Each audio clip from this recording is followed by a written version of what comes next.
Olá a todos, sejam bem-vindos à parte 2 do curso de Histotecnologia oferecido pelo grupo Patologia e Saúde. Nesta parte do curso, iremos conversar inicialmente sobre a coleta do material biológico que posteriormente sofrerá um processo de fixação. Como já conversamos em alguns momentos anteriormente, o primeiro passo para a realização do preparo de lâminas é a obtenção da amostra, que pode ser um tecido ou um órgão. E, apesar de parecer ser uma etapa simples, este passo é extremamente importante, pois implica na obtenção da região exata que você tem o objetivo de analisar. Caso, por falta de atenção, seja feita a coleta do material de uma região que não seja objeto de investigação, podemos ter uma visualização e análise errônea do final do processo. Sendo assim, esta etapa é tida como uma das mais importantes de todo o processo e exige muita atenção. Sabendo da importância dessa etapa, para minimizar a possibilidade deste erro, é interessante que um profissional capacitado, assim como um patologista, por exemplo, seja consultado, onde ele poderá analisar macroscopicamente mudanças em aspectos como tamanho e aparência do tecido ou órgão analisado. Além da análise por um patologista, devemos redobrar a atenção quanto aos procedimentos de biossegurança que devem ser adotados. Toda amostra a ser coletada deve ser vista como potencialmente infectante. Então, equipamentos de proteção individual, como luvas, óculos de proteção e máscaras, devem ser utilizados pelo indivíduo responsável durante a coleta da amostra. Às vezes podemos nos perguntar: quais são as possíveis fontes que podemos utilizar para coletar as amostras de tecido ou órgão para a confecção de uma lâmina? E, já respondendo a esta pergunta, as amostras teciduais podem ser obtidas de diversos organismos, sejam eles humanos ou não. E é importante ressaltar aqui que, além da variedade de organismos como fontes de amostras, os espécimes podem ser coletados de organismos vivos, através da realização de biópsias, como também de organismos pós-mortem, através da realização de necrópsias. Pensando neste tipo de coleta de organismos logo após a morte, uma condição que deve ser levada em conta é o estado da amostra, onde a espécime só deve ser coletada caso o tecido não esteja em estado avançado de decomposição. Mas então, após a coleta das amostras, como devemos acondicionar as mesmas para que elas não se degradem e se deteriorem, assim podendo prejudicar a nossa análise? E a resposta é que, para impedir a deterioração das amostras, nós acondicionamos as mesmas em soluções que mantenham a sua estrutura tecidual intacta por todo o processo histotecnológico. Este passo acontece na próxima etapa a ser abordada nesta parte do curso, que é a fixação. Para iniciar a nossa conversa sobre a fixação, vamos partir do ponto em que nós coletamos o material biológico de um organismo vivo. Quando extraímos o tecido ou o órgão do organismo, esta amostra deixa de receber suprimentos essenciais para a manutenção da sua vida, como nutrientes e oxigênio, que anteriormente eram fornecidos pela fonte da amostra, ou seja, o organismo que ela pertencia. Em contrapartida, outros componentes como o dióxido de carbono e metabólitos que são oriundos das reações bioquímicas começam a se acumular na estrutura tecidual, já que eles não são absorvidos por nenhum outro sistema do organismo que anteriormente eles pertenciam. Devido a essas mudanças, todo este novo microambiente celular irá induzir um processo chamado de autólise. Na autólise, as mudanças que acontecem após a extração da amostra do organismo, como por exemplo, acúmulo de metabólitos que irão gerar a mudança de pH, faz com que enzimas lisossomais atuem no citoplasma celular, assim induzindo a uma degradação celular e perda da estrutura do tecido. Logo, para que nós possamos coletar a nossa amostra e evitar que o processo de autólise ocorra, nós fixamos o tecido. Esta fixação estabiliza a estrutura da amostra, interrompendo o metabolismo celular e preservando a estrutura proteica dos componentes celulares. Pensando no processo de fixação, basicamente existem dois tipos que podem ser aplicadas, que é a fixação física e a fixação química. Quando se opta pelo uso de fixação do tipo física, face à utilização de ferramentas como temperatura, micro-ondas e ultrassom. Em contrapartida, quando se opta pelo uso de fixação do tipo química, faz-se o uso de substâncias químicas, soluções, que reagem diretamente com os componentes celulares, estabilizando-os e então impedindo alterações teciduais logo após a coleta. Para a escolha do tipo de fixador a ser utilizado, deve-se observar qual o tecido que deseja se preservar. Logo, recomendamos que, antes de definir qual o melhor tipo de fixação a ser utilizado em sua rotina, seja realizada uma pesquisa aprofundada de qual seria o melhor tipo de fixação para a preservação das suas amostras.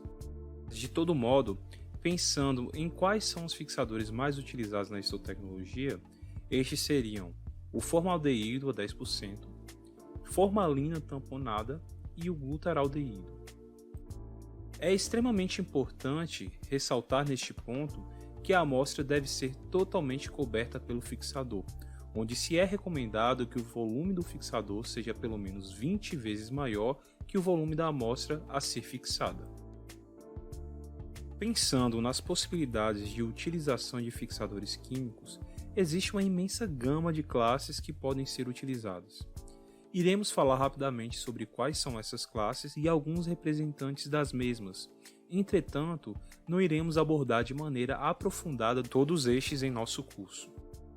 Dentre as classes de fixadores químicos estão os fixadores aldeídos, que possuem como representantes o formaldeído, glutaraldeído e o paraformaldeído comercial, agentes oxidantes como tetróxido de ósmio, dicromato de potássio, permanganato de potássio e ácido crômico, agentes desnaturantes ou coagulantes de proteínas como o metanol, etanol, acetona e ácido acético, uso de mecanismo desconhecido como o cloreto de mercúrio, ácido pícrico e sais de zinco, e fixadores que são feitos a partir da combinação de reagentes, como o tetróxido de ósmio e glutaraldeído, tetróxido de ósmio e iodeto de zinco, glutaraldeído e carbodiamida, e formaldeído com glutaraldeído.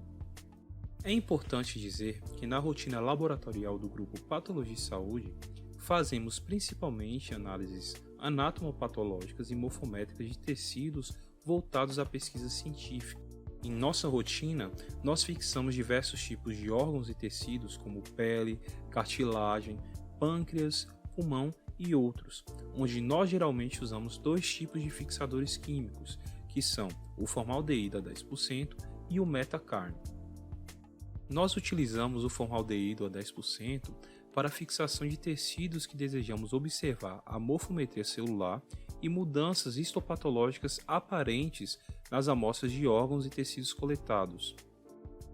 Para o preparo do formaldeído a 10%, nós utilizamos a formalina comercial, que geralmente é comercializada a 37%, e a diluímos em água destilada. Para o cálculo de diluição, devemos estabelecer inicialmente o volume final que desejamos do fixador químico, e a partir deste momento podemos aplicar fórmulas como C1V1 igual a C2V2. Como podem acompanhar pelo vídeo do nosso curso, temos a demonstração de um cálculo simples para o preparo da solução de formaldeído a 10%.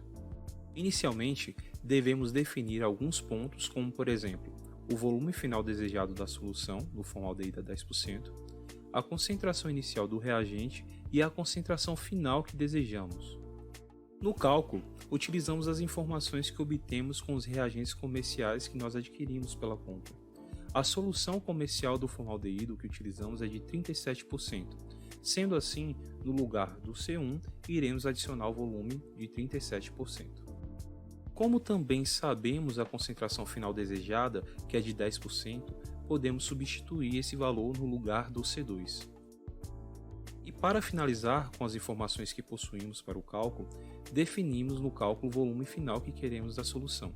Para fins demonstrativos, escolhemos o valor de 1 litro, que é o mesmo que 1000 ml. Ao realizarmos o cálculo, conseguimos agora visualizar que, Para a produção de 1 litro de formaldeído a 10%, devemos utilizar cerca de 270 ml de formaldeído a 37% e diluí-lo em 730 ml de água destilada. Aqui ressalto que para este tipo de manipulação não há necessidade de trabalhar com materiais novos ou estéreis. Entretanto, é importante ressaltar que o uso de EPIs como luvas, jaleco, óculos e máscaras é essencial para garantir a proteção e atender aos requisitos de biossegurança.